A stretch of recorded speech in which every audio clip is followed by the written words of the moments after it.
Bonsoir Alexander Markogonov. Bonsoir. Merci beaucoup d'être avec nous ce soir, d'avoir accepté l'invitation de 22h Max et de BFM TV pour parler ce soir de ces frappes qui ont visé le territoire russe ces dernières 48 heures, du cauchemar que vivent les Ukrainiens privés d'électricité et d'eau par moins 10 degrés, de l'avenir de la Crimée, de très hypothétiques négociations, de l'avenir aussi de Vladimir Poutine.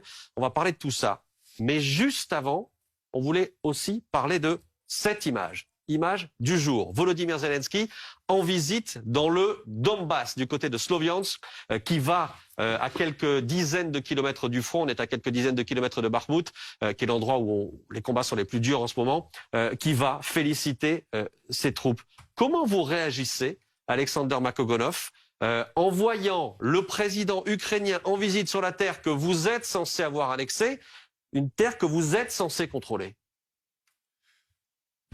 Je ne sais pas exactement ce qu'il avait en tête lors de cette visite. Encore un petit coup de com', pourquoi pas. Il aime ce genre de choses, il aime les images qui seront diffusées après tout de suite par les médias ukrainiens puis occidentaux, bien sûr. Mais vous voulez dire comme Vladimir Poutine hier sur le pont de Crimée? Vous savez, mais il y a une très grande différence entre ces deux visites. Et je vais vous dire laquelle.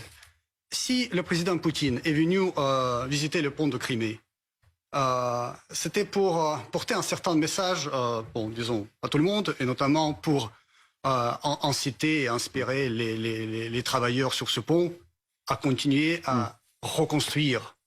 Tandis que le président Zelensky, en arrivant dans le Donbass, c'était à Slaviansk, je crois, oui. Il est venu là-bas pour inciter ces militaires pour faire quoi? Pour détruire? Pour continuer à détruire? C'est ça la différence. Pour se battre face à l'envahisseur que vous êtes. Écoutez, je ne sais pas pourquoi ils se battent là-bas, en fait, parce que là, d'après ce que les prisonniers racontent aux militaires russes, ils ne savent même pas pourquoi ils se battent. Ils sont envoyés dans ce bourbier, ils rêvent parfois d'être emprisonnés par les militaires russes juste pour sauver leur vie. Mais Alexander Markogonov, ce que vous dit et ce que nous dit Zelensky avec ces images, c'est « je suis chez moi ». Mais il le considère chez lui, mais c'est la question du temps, peut-être. Ok, bon, on le laisse rêver, on le laisse considérer comme ça, mais de jure, disons que de facto, c'est pas encore la Russie, mais de jure, c'est la Russie. C'est la question de temps pour récupérer ces terres. Ulysse Gosset. Vous dites les soldats ukrainiens ne savent pas pourquoi ils se battent. En réalité, ils se battent pour retrouver leurs frontières et retrouver les frontières de l'Ukraine telles qu'elles ont été définies en 1991. C'est ça leur principale motivation. Pourquoi les Russes se battent-ils, eux? Vous savez, quand on voit les images des troupes ukrainiennes qui installent, qui déploient leurs armements lourds dans les quartiers résidentiels des villes, quand ils utilisent les civils qui habitent dans ces villes, ils les laissent même pas partir, ils utilisent ces civils en tant que bouclier au monde, en tant que les otages, on se demande, mais ils défendent qui en fait, ces troupes? Ma question c'était, pourquoi les Russes se battent-ils? Les Ukrainiens, on sait qu'ils se battent pour retrouver leurs frontières du 24 février au moins, et peut-être même celles de 1991, qui ont été décidées d'un commun accord entre la Russie et l'Ukraine. Ils se battent pour ça. Les Russes se battent pour quoi, eux? Les militaires russes se battent pour atteindre les objectifs fixés dans le cadre de l'opération militaire spéciale, c'est-à-dire, généralement parlant, c'est d'éliminer les menaces en provenance du territoire ukrainien, transformé ces dernières années en tête de pont contre la Russie. Toutes les menaces confondues. Parce que le pays qui était gavé d'armes occidentales toutes ces dernières années, notamment par les armes des États-Unis, etc., donc là, qui avait en tête un régime hostile, ouvertement hostile à la Russie, ouvertement russophobe, avec plein d'armes, avec des tonnes d'armes qui arrivent, chaque semaine, chaque mois, c'est ce qu'on voyait ces derniers mois, ces dernières années, etc., et le régime qui aspire, à un moment donné, à avoir une bombe atomique, s'interroge. Mais, Alexander Markogonov, les Ukrainiens n'ont pas attaqué la Russie ces dernières années. Les Ukrainiens n'ont pas attaqué le territoire russe. Oui, ils n'ont pas attaqué le territoire russe, mais pourquoi ils bombardaient leur propre territoire alors? Entre 2014 et 2022, 8 ans de bombardement, 8 ans de cauchemar, 14 000 morts. C'est le chiffre officiel, je ne fais pas de la propagande. Vous pouvez le vérifier, c'est les médias français aussi, ils donnent les mêmes chiffres. Mais parce que la Russie avait envahi le Donbass. Comment vous pouvez le nier? Ils bombardaient un territoire parce que la Russie avait envahi le Donbass. Ah, c'est vrai? Est-ce que vous avez vu au moins un soldat russe sur ce territoire de Donbass, si vous connaissez si bien la situation sur place? La Russie qui n'étaient pas les signataires des accords de Minsk, je souligne. C'était les accords entre le régime de Kiev et les territoires. C'était les accords qui prévoyaient la réintégration de ce territoire des républiques du Donbass dans l'Ukraine, avec la médiation de la Russie, de la France et de l'Allemagne. Personne n'a bougé un doigt pour que ces accords soient mis en œuvre. Comme résultat, nous avons cette situation-là aujourd'hui. Deux choses par rapport à ça, Alexander Makogonov. Il y avait bien dans le Donbass ces dernières années des militaires pro-russes face aux Ukrainiens. Première chose. Et deuxième chose, je sais qu'on en a déjà parlé sur ce plateau, mais vous le dites puisque vous connaissez si bien le Donbass. Vous savez qu'on vous demande régulièrement, BFM TV, d'autres médias, à aller dans le Donbass sans l'autorisation de la Russie. C'est impossible aujourd'hui d'aller dans les territoires contrôlés par la Russie pour voir ce qu'il s'y passe. Vous ne nous donnez pas cette autorisation. Oui, je sais, c'est pas moi qui décide en tout cas, mais vous connaissez la position russe plus ou moins. Elle était énoncée par M. Tolstoï qui était à votre antenne il y a 2 semaines, je crois. Absolument. Il y a vraiment, nous avons cette méfiance à l'égard des journalistes occidentaux, en provenance surtout des pays non amicaux, qui couvrent ce sujet d'une manière assez déformée et pas trop objective, je dirais. On va revenir là-dessus, simplement sur ces images que l'on a vues de Volodymyr Zelensky dans le Donbass aujourd'hui. Est-ce qu'il y a un risque pour vous de perdre le Donbass? Il n'y a aucun risque. Pas du tout.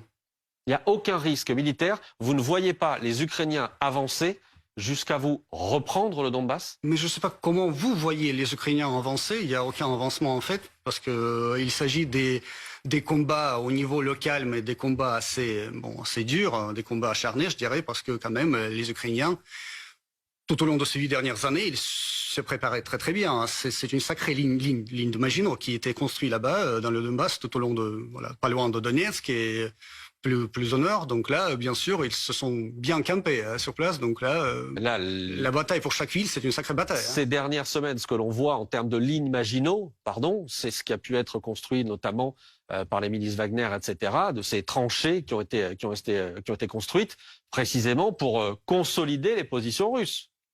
Mais bon, je ne sais pas exactement qui construit cette ligne Maginot, comme vous dites, mais bon, en tout cas, ça appartient aux militaires de décider comment au mieux se défendre. Donc là, s'ils le font, donc c'est-à-dire qu'il y a une certaine nécessité pour le faire. On va rester dans le Donbass avec ces images impressionnantes qu'on a reçues aujourd'hui et qui concernent la ville de Bakhmout. Encore une fois, c'est à 45 km de là où était aujourd'hui Volodymyr Zelensky. On va voir ces images, les voilà, avec cette musique ajoutée, je le précise, par les Ukrainiens qui ont envoyé ces images. Encore une fois, c'est des images relayées, on le voit, par Anton Gerashenko, qui est le conseiller au ministère ukrainien de l'Intérieur. On voit Bakhmout, ou ce qu'il en reste de ce quartier-là, de la ville de Bakhmout. Pourquoi vous acharnez-vous à ce point sur cette ville-là? Très belles images avec la musique. Très belles images. Oui, avec la musique, bon, les Ukrainiens... Images dramatiques, oui, belles images. Mais bon, les belles images, je veux dire, du point de vue de la propagande, parce que tout d'abord, leur objectif principal, c'est de susciter une émotion. C'est la réalité de la guerre, ça, exactement, on voit ces immeubles détruits. On se demande, après voir ces images, on se demande tout de suite, alors, pourquoi on voit cette image? Pourquoi c'est tellement, c'est tellement ruiné, détruit, on voit cette image atroce, etc. Mais si ces soi-disant défenseurs ukrainiens qui défendent leur pays, leur peuple, etc., mais s'ils se soucient vraiment de leur peuple, mais pourquoi alors ils ne déploient pas leurs armements en dehors des grandes villes? Pourquoi ils ne donnent pas la bataille aux Russes quelque part au milieu du champ, au milieu de la forêt, etc. Pourquoi ils se cachent derrière ces bâtiments résidentiels? Pourquoi? En provoquant le feu de riposte pour que tout soit détruit. C'est comme à Mariupol, pareil, le même scénario. C'est quoi cette méthode? Mais vous n'avez pas répondu. C'est la méthode pourquoi présumée. Se battre pour la Russie? Pourquoi se battre pour Bakhmout? Personne ne connaissait le nom de cette petite ville. À quoi sert cette offensive dans Bakhmout?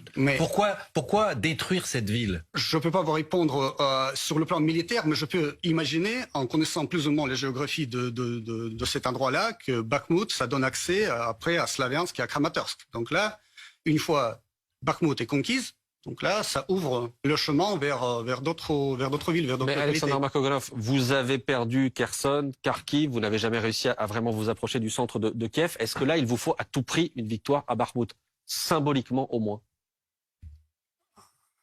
Ça appartient aux militaires de décider quelle victoire il leur faut pour avancer, etc. Mais en tout cas, il s'agit du Donbass, qui est juridiquement la terre russe, désormais. Donc juridiquement pour vous?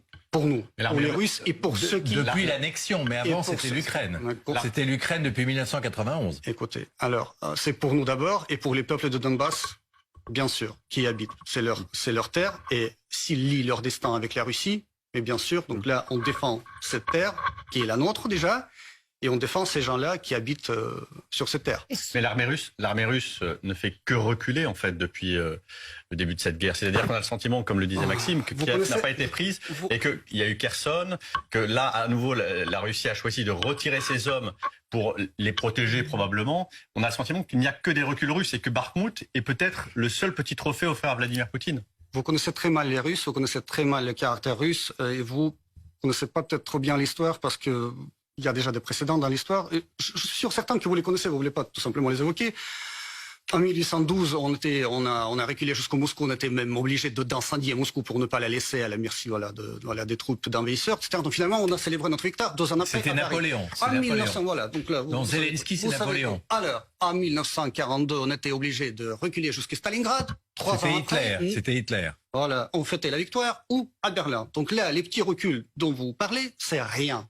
Sur le plan stratégique, c'est rien. Sur le plan tactique, peut-être c'est quelque chose, mais ça permet aussi de se regrouper. C'est rien, en revanche, mais en tout cas, voilà, c'est ça la logique. Juste en termes de pertes humaines, ça n'est pas rien. Des deux côtés, mais du côté russe, notamment pour ce qui est de Bakhmout, on parle entre 50 et 100 morts par jour. Au total, on évoque 100 000 morts des deux côtés, et encore une fois du côté ukrainien également, donc ça n'est pas rien en perte humaine. 100 000 morts ou hors de temps de combattre. Hors de tas de combattre. Est-ce que vous confirmez ces chiffres? Je peux vous juste confirmer un chiffre. Selon le ministère de la Défense, l'Ukraine a perdu, rien qu'au mois de novembre, a perdu combien 830 personnes, je crois. Donc là, voilà. Ministère russe de la Défense.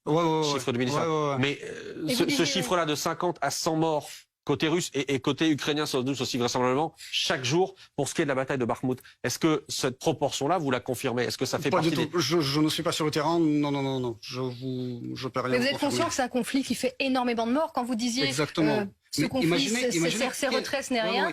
Ça fait énormément de morts. Imaginez quelle responsabilité historique porte l'Occident qui a incité un peuple frère contre un autre peuple frère. Une partie du même peuple contre l'autre partie du même peuple, en fait.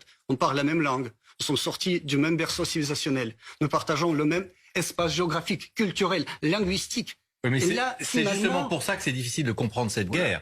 C'est-à-dire que, non, mais Poutine a lancé des soldats russes contre leurs frères ukrainiens slaves, si l'on vous suit.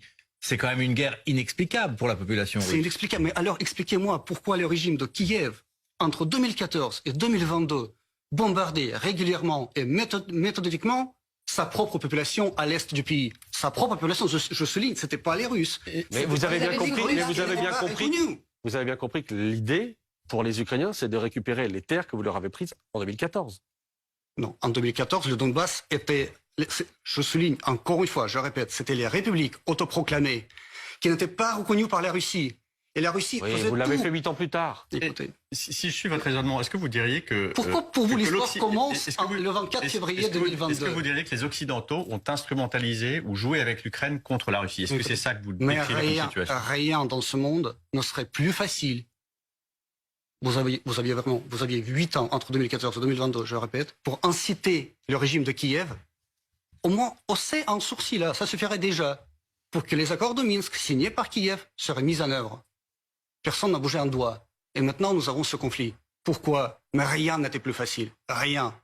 Le régime de Kiev qui dépend entièrement de l'Occident, qui écoute l'Occident, pour lequel l'Occident, c'est vraiment, c'est tout ce qui dit l'Occident, c'est, voilà, ça doit être absolument réalisé. C'est la faute de l'Occident. Je ne sais pas, c'est la faute de qui, mais la Russie faisait tout pour que les républiques autoproclamées négocient avec Kiev, pour qu'ils se réintègrent dans le territoire ukrainien, parce que là, ils se sont proclamés genre indépendants, etc. Mais la Russie n'a pas reconnu cette indépendance. On voulait que ça revienne dans l'Ukraine.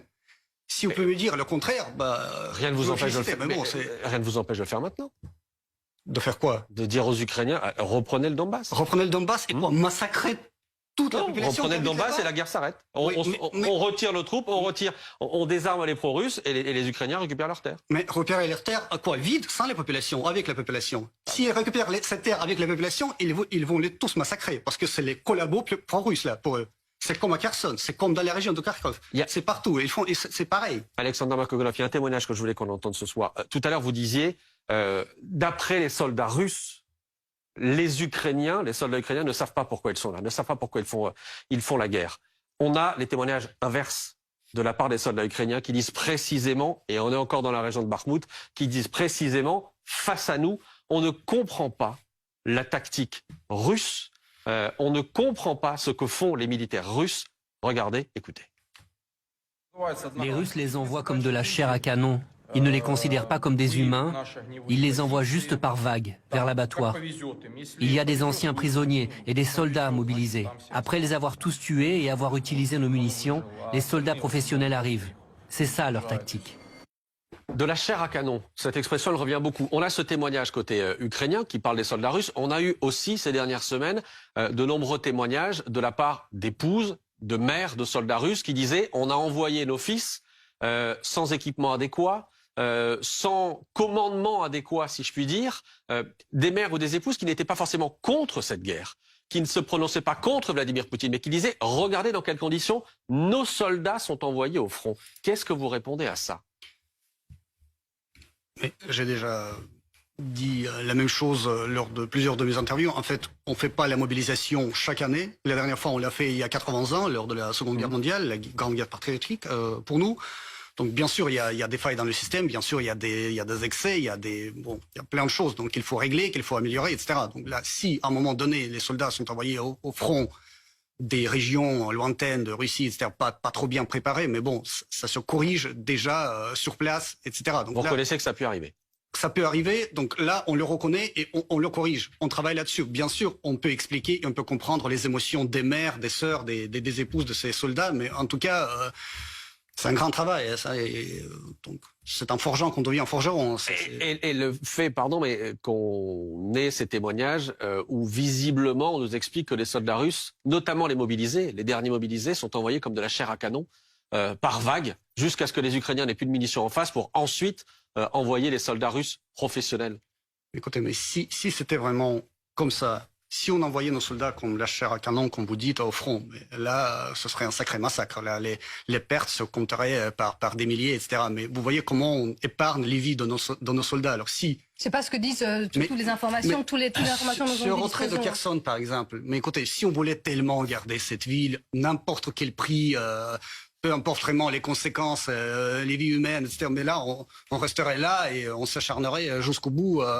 Vraiment, peu importe vraiment les soldats, leur vie, leur mère, leur famille, etc. Mais quand même, si on épargne les vies des soldats, on fait tout ce qui est nécessaire pour sauver leur vie. Mais justement, ce que disent les mères de soldats, les épouses, notamment regroupées dans certaines ONG, c'est que parmi les bataillons de mobilisés qui ont été envoyés au front, c'est une hécatombe.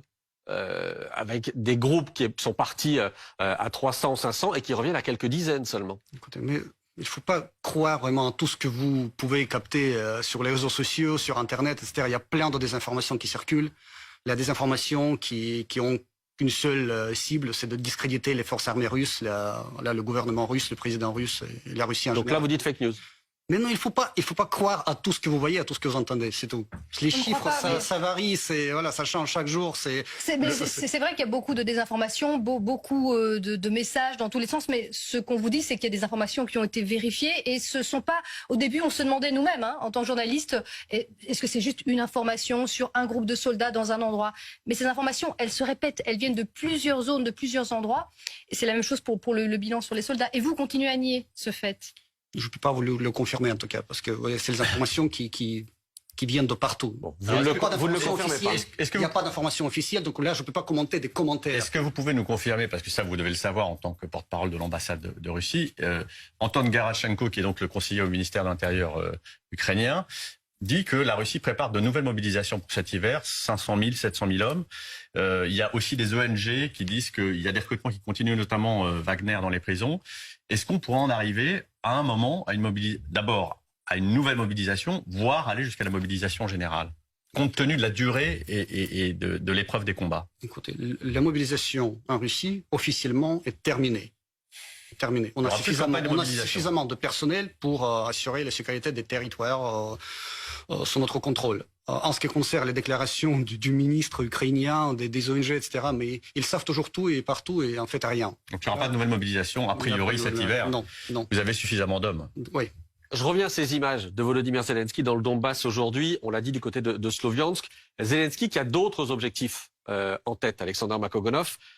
Aujourd'hui, c'était la journée des forces armées pour les Ukrainiens où ils célèbrent leurs soldats. Ce que veut Volodymyr Zelensky, c'est que l'an prochain, cette journée, lui, il la célèbre en Crimée. Écoutez-le.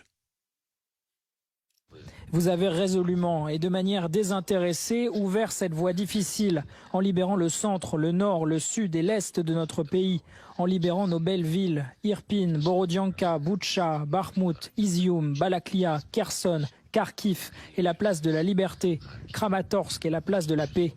Et bien sûr, le chemin vers la place de l'indépendance et notre volonté passe par Donetsk, Lugansk et la Crimée libre.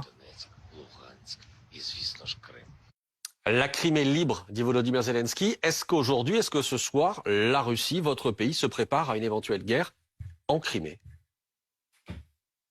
C'est très intéressant d'écouter ces déclarations-là. La personne qui a derrière lui un pays où il manque de tout, d'électricité, d'eau, qui vivent grâce aux donations des pays étrangères. Vous bombardez depuis des semaines les installations électriques. On va en parler dans un instant. Vous ne pouvez pas dire qu'il manque d'eau d'électricité, c'est parce que vous les bombardez. Et là, ce vote en guerre fait encore des projets où il va fêter quelque chose, etc. Mais c'est un peu grotesque. À sa place, j'aurais pensé à autre chose. Comment, par exemple, arrêter les hostilités et assurer la paix et la stabilité dans son pays, parler de paix, au moins de ce qui reste. Mais c'est quand même extraordinaire que le porte-parole de l'ambassade de Russie dise que Zelensky est un va-t-en-guerre, alors que celui qui a déclaré la guerre, c'est quand même Vladimir Poutine. Écoutez, mais Zelensky, étant le président de son pays, élu en 2019 jusqu'au 2022, il avait combien 1, 2, 3 ans pour installer la paix dans son propre pays, pour mettre en œuvre les accords de Minsk, pour négocier avec il n'a pas déclaré la guerre à la Russie quand même. C'est ça, vous êtes quand même extraordinaire dans votre argumentaire. Il ne faut pas confondre l'agresseur et le défenseur. La Russie est intervenue comme défenseur pour défendre les russophones et les Russes de l'Ukraine, et notamment les russophones, les Russes de Donbass, qui vivaient sous les bombardements presque chaque jour. Zelensky était un russophone. Zelensky était un russophone. Oui, c'est un russophone qui vient d'apprendre la langue ukrainienne en plus. Parce que parlait le russe toute sa vie. Il s'est converti très vite. Un russophone qui agressait les russophones. Écoutez, mais c'est ça le paradoxe. C'est pour ça que je vous dis, mais comment en est-on pu arriver là? Deux peuples, vraiment le même peuple. Vous prononcez Zelensky a été élu avec un mandat, c'est effectivement de trouver un accord sur le Donbass avec la Russie. Et vous aujourd'hui vous dites c'est un va-t-en-guerre. L'homme qui est parti en guerre contre l'Ukraine, c'est quand même Poutine. Vous ne voulez pas le reconnaître. Il a été élu parce qu'il a promis la paix. Oui. La paix.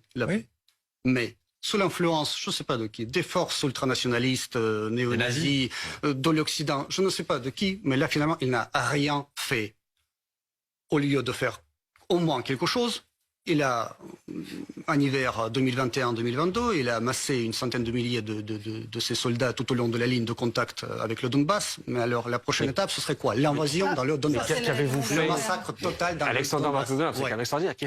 Qu'avez-vous fait de l'autre côté de la frontière? Qu'avez-vous fait de l'autre côté de la frontière l'hiver dernier, avant le 24 février? Écoutez, pendant des mois, vous avez massé des dizaines, des centaines de milliers de soldats qui ensuite ont envahi l'Ukraine. Nous étions sur notre territoire, avant tout, sur notre territoire. On n'était pas intervenus, on ne faisait rien. Jusqu'au dernier moment, on espérait la solution pacifique de ce conflit, je souligne, intérieur de l'Ukraine, intérieur, entre deux parties de l'Ukraine, le régime de Kiev et ces deux républiques autoproclamées qui n'étaient pas reconnues pour la Russie, parce que la Russie voulait qu'il soit réintégré. Il fallait saisir l'ONU, l'Organisation des Nations Unies, qui peut intervenir dans ce cas-là. C'est vrai. Dans un pays un peu plus souvent qui massacre des provinces. Un représentant des Nations Unies, il vous dira peut-être plus sur ce sujet. Je ne sais pas où il était tous ces 8 dernières années, entre 2014 et 2022. Une image à vous montrer. Je reste en Crimée. Est-ce que ces images-là, que l'on va voir par exemple, vous inquiètent? Image d'un commando ukrainien qui débarque sur la rive gauche du Dniepr. On est donc en face de Kherson. Est-ce que vous pensez, là c'est symbolique, ils vont mettre un drapeau sur une grue dans une zone censée être contrôlée par les Russes, et là où les Russes se sont retirés quand ils sont partis de Kherson. Est-ce que vous pensez les Ukrainiens capables de reprendre la Crimée aujourd'hui? Mais si quelqu'un a réussi, je ne sais pas comment pénétrer sur territoire, installer ce drapeau, je ne sais même pas où. Et là, vous en faites toute une histoire, ça ne veut rien dire du tout. J'ai précisé moi-même que c'était symbolique, que c'est une action symbolique d'aller planter ce drapeau-là, et qu'évidemment, la Crimée, il y avait un chemin encore pour aller jusqu'en Crimée et pour reprendre la Crimée pour les Ukrainiens. Mais est-ce que aujourd'hui, ça fait partie des plans que vous étudiez de voir comment précisément défendre la Crimée? Je vous dis ça parce que là aussi, on sait qu'il y a des installations défensives qui ont été installées, des tranchées, des dents de dragon, etc., pour, du point de vue russe, protéger la Crimée. Oui, en tant que diplomate, je ne peux pas répondre pour nos militaires qui se préparent, je peux imaginer, à toute éventualité. Là, ils sont en train de renforcer leur position sur la rive gauche du Dnepr. Donc là, je peux imaginer que c'est inimaginable pour les Ukrainiens de traverser la fleuve du Dnepr et de se retrouver sur la rive gauche et continuer l'offensive. Pour vous, c'est impossible, c'est inimaginable. C'est imaginable, oui. Ça n'arrivera pas. Pourquoi? Parce que les pertes de leur côté seront énormes, ça c'est sûr. Parce que là, quand tu es sur les défenses et quand tu es bien, quand tes positions de défense sont bien renforcées, c'est très difficile. Il faut d'abord franchir la rivière et puis après être en position de force, mais c'est donc vous considérez aux militaires plutôt. Donc vous considérez qu'aujourd'hui votre pays, votre armée est en position de force pour protéger la Crimée. Mais en tout cas pas en position de faiblesse, c'est sûr. Donc là, il se concentre, il se prépare. Je ne sais pas, je suis pas au courant des projets de militaires. Si on reste sur la Crimée, il y a cette image évidemment qui a frappé tout le monde hier. Vladimir Poutine, on l'a vu, on l'a entreaperçu tout à l'heure, cette image, Vladimir Poutine au volant de cette Mercedes. On a été étonné d'ailleurs de voir qu'il avait une Mercedes, le président, votre président russe. C'est quand même le symbole de la voiture occidentale. Non. Mais peut-être, je sais pas, peut-être le seul véhicule disponible sur place. Je ne sais pas quel. C'est possible. Comment vous expliquez ce choix? Au-delà de la voiture, quel message envoie Poutine hier en allant sur le pont de Crimée? Mais parce que le pont de Crimée, vous savez que c'est un objet d'infrastructure qui porte un caractère tout à fait symbolique. Ça lie la péninsule avec le continent, la Russie continentale, avec la région le sud de la Russie. C'était le pont. Bon, en fait, c'est le pont qui était inauguré par le président Poutine. Et là maintenant, il est là pour inspecter d'un côté les travaux, mais de l'autre côté aussi pour envoyer un message très fort comme quoi le pont de la Crimée c'est une forteresse. Et donc là, si quelqu'un un jour pense à le détruire, en tout cas. On fera tout notre possible pour le reconstruire. Et voilà. Donc là, maintenant, c'est la deuxième vie qui commence pour ce pont. On va l'écouter, Vladimir Poutine, au volant donc de sa Mercedes. Nous roulons sur le côté droit du pont. Le côté gauche est en état de marche, autant que je sache. Cependant, nous devrions finir de le construire. Il a encore été endommagé. Nous devons le ramener à l'état idéal. Poutine sur le pont de Crimée, vous dites, il envoie le message de ce pont qu'il avait inauguré, qu'il veut protéger, et vous dites que personne n'y touche. Si quelqu'un y touche, si les Ukrainiens touchent à ce pont, si les Ukrainiens tentent d'aller plus loin, de reprendre la Crimée, qu'est-ce qui se passe derrière? Vous vous souvenez ce qui s'est passé après cet attentat commis par la partie ukrainienne sur ce pont. Donc là, ils ont reçu une riposte assez importante. C'est-à-dire une salve de missiles. Qui sème le vent récolte quoi? La tempête. Donc là, si le régime de Kiev continue à jouer avec ses attentats terroristes, avec ses menaces, avec ses provocations, etc., ils vont toujours recevoir une riposte appropriée. C'est-à-dire, vous voyez ce que nos militaires font.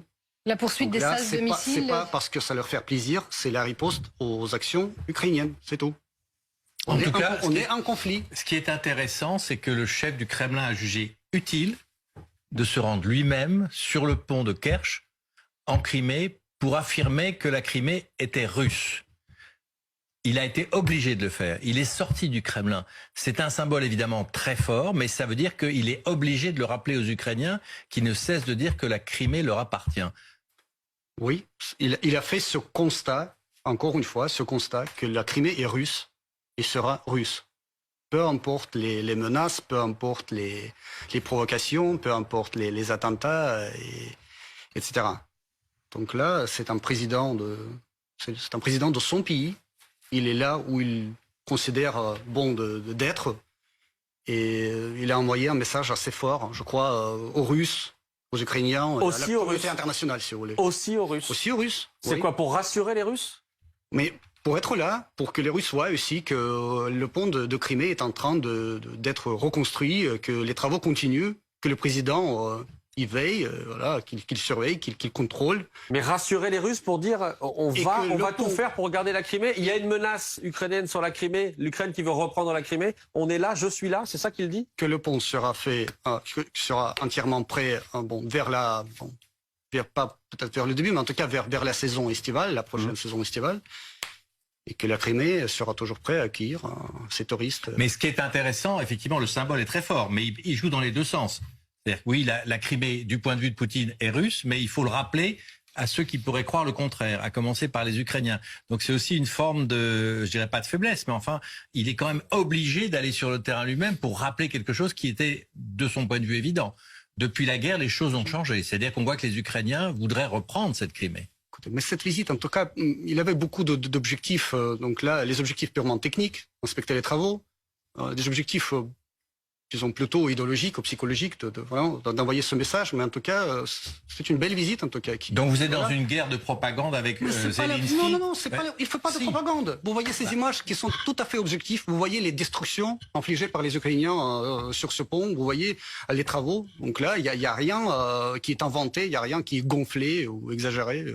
Vous voyez tout ça en réalité. Tout mais le simple fait que Poutine se promène sur ce pont, c'est de la propagande. Le simple fait que Zelensky aille dans le Donbass aujourd'hui, c'est de la propagande. C'est propagande contre propagande aujourd'hui. Je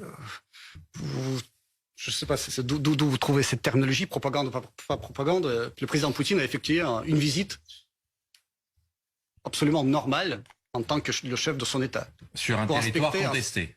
Écoutez, le pont de la Crimée, c'est pas un territoire contesté, c'est le territoire russe en tout cas. C'est un territoire contesté, évidemment, par les Ukrainiens. Évidemment, la question est de savoir si les Occidentaux soutiendraient l'Ukraine dans sa guerre pour récupérer la Crimée. Et là, on a ce soir des déclarations très importantes du secrétaire d'État américain Anthony Blinken, qui dit, je ne sais pas si vous avez vu ça, c'était au Wall Street Journal, dans une conférence qui explique que les États-Unis se concentrent sur le soutien militaire à l'Ukraine et l'aide à regagner les territoires que la Russie occupe depuis le 24 février. C'est ce que dit Blinken. Il insiste visiblement sur cette date du 24 février. Ça veut dire qu'il met de côté la Crimée, ça veut dire qu'il met de côté le Donbass, qui ont été annexés par la Russie. Je vais résumer les choses avant cette date du 24 février. Pour vous, c'est une victoire, ces mots-là, américains, ce soir, ces mots d'Anthony Blinken qui insistent sur cette date du 24 février? C'est plutôt une fausse bonne idée, très tardive en plus, parce que les Américains avaient toutes leurs chances historiques même, je dirais, entre 2014 et 2022, pour aider l'Ukraine à récupérer son territoire. Sans un seul coup de tir, tout simplement en incitant Kiev à négocier avec deux républiques autoproclamées et à mettre en œuvre les accords de Minsk, qui prévoyaient un certain nombre de mesures à caractère politique, une petite autonomie. Mais ça, c'est le passé. Oui, c'est le passé, mais bien sûr. C'est le passé. Pour vous, ça n'existe pas. C'est le passé. Aujourd'hui, la question qui est posée par Maxime Switek, c'est est-ce que cette déclaration du secrétaire d'État américain est une base de négociation? C'est-à-dire, est-ce que si on propose aux Russes de se retirer sur les lignes du 24 février, c'est-à-dire le jour où la guerre a commencé, est-ce que c'est le début d'une négociation pour arriver peut-être à un cessez-le-feu? Écoutez, mais là, ce que les Américains proposent, c'est de commencer les négociations, cette perspective de négociation, si la Russie retire toutes ses troupes du territoire qu'elle occupe depuis... Jusqu'aux lignes du 24 février. Alors, pourquoi alors la Russie a commencé l'opération militaire spéciale? Pourquoi? Pour se retirer finalement complètement de ce territoire. C'est ce qui est mis sur la table, c'est la question que je vous pose. Est-ce que ça peut être une base de négociation pour arrêter la guerre et commencer à parler de la paix? Écoutez, mais imaginez comment on peut commencer à parler de la paix si on retire nos troupes de ces territoires et le lendemain, les purges et les massacres commencent tout au long sur tous ces territoires-là. Parce que ces territoires-là sont peuplés par les Russes qui ont déjà les passeports russes et qui sont considérés par le régime de Kiev comme collabos. Ils seront tous massacrés. Donc c'est niet, c'est-à-dire que vous dites niet à la proposition de paix qui est sur la table. Essayons de penser logiquement. Alors comment c'est possible? C'est impossible. C'est impossible. Sur ces conditions-là, c'est impossible. Au moins, vous êtes d'accord avec les Ukrainiens qui ne veulent pas non plus entendre parler de cette ligne du 24 février. Ils veulent tout reprendre, le Donbass et la Crimée. Et vous dites aujourd'hui, le 24 février, ça ne nous suffit pas. Donc la guerre continue. L'opération militaire a un certain nombre d'objectifs qui doivent être atteints. Lesquels? C'est ça qu'on n'arrive pas à comprendre. Si vous nous dites, c'est pas les limites du 24 février. Quels sont vos objectifs? Est-ce que c'est de prendre, on va faire simple, est-ce que votre objectif, c'est de prendre le contrôle de l'intégralité de l'Ukraine? Je vous pose la question parce que Piotr Tolstoï, vice-président de la Douma, qui était avec nous il y a 15 jours ou 3 semaines, nous a clairement dit que c'était ça. Nous a clairement dit que les Ukrainiens reverraient l'armée russe à Kiev. Nous a clairement dit que les Ukrainiens du côté de la frontière polonaise reverraient l'armée russe. Alors, notre opération militaire a un certain nombre d'objectifs. Généralement, je vous dis généralement parce que je ne veux pas vous les énumérer, vous les connaissez par cœur, je crois, parce que c'était répété plusieurs fois. C'est d'éliminer les menaces en provenance du territoire de l'Ukraine. Alors,